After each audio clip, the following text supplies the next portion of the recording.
Hai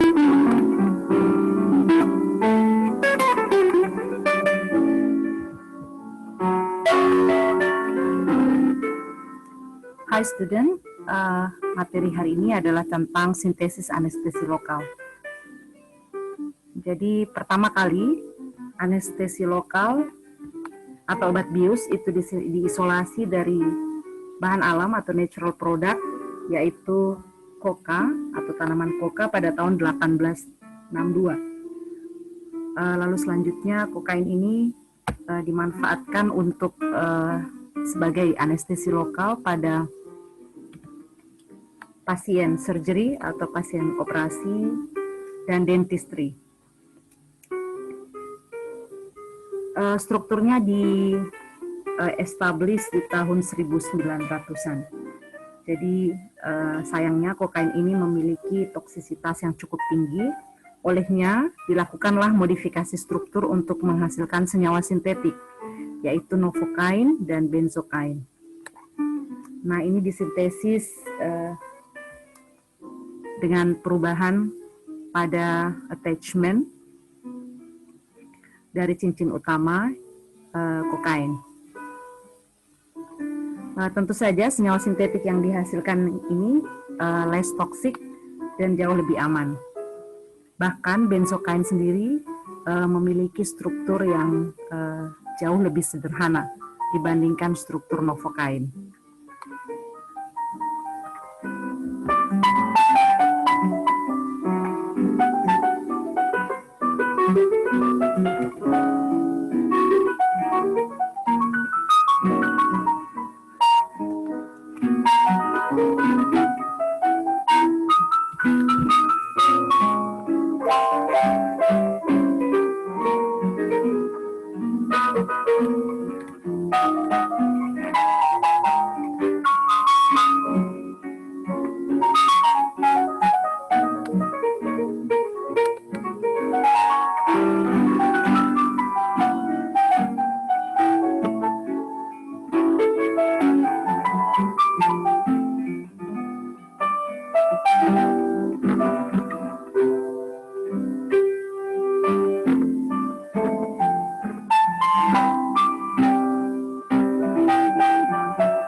mensintesis benzokain ini ada dua step yang bisa dipilih. Ada step yang cukup panjang dan ada step yang lebih pendek lagi.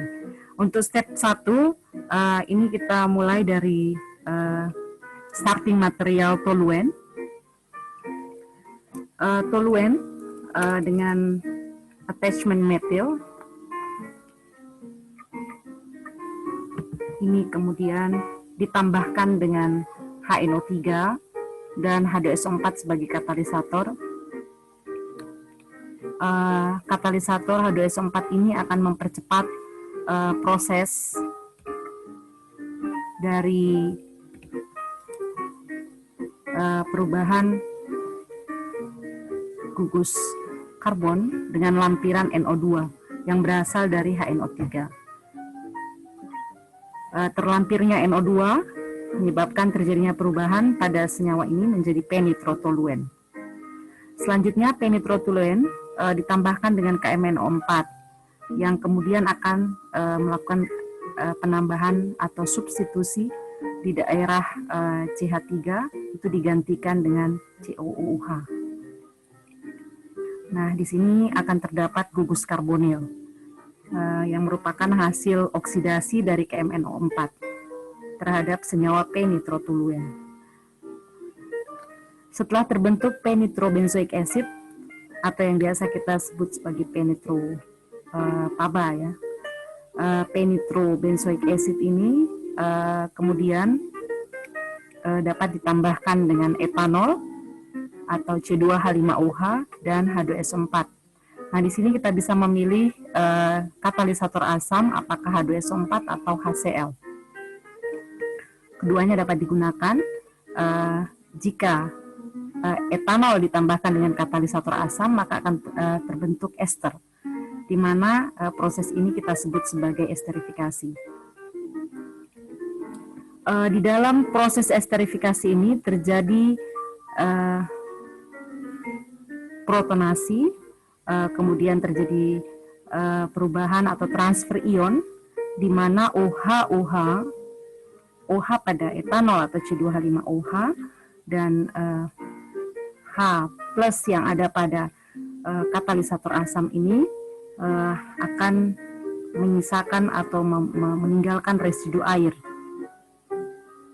untuk membentuk etil para-aminobenzoic acid atau yang kita sebut sebagai etil paba. Nah, etil paba ini terbentuk dengan attachment C2H5 yang berasal dari etanol masuk mensubstitusi hidrogen pada COH atau gugus karbonil yang ada pada p-nitrobenzoic acid. Nah, selanjutnya masih satu langkah lagi untuk mengubahnya menjadi benzokain, di mana senyawa etil paba ini kita reduksi dengan menggunakan SN dan HCl. Lagi-lagi kita menggunakan katalisator asam. Terjadilah perubahan pada gugus NO2. Ini akan berubah menjadi NH2, di mana kontribusi dari gugus SN dengan bantuan katalisator asam. Hasil akhir adalah benzokain. Jadi step ini dianggap sebagai step yang cukup panjang. Ada step lain lagi yang lebih mudah, yaitu kita berangkat dari starting material PABA atau para aminobenzoic acid.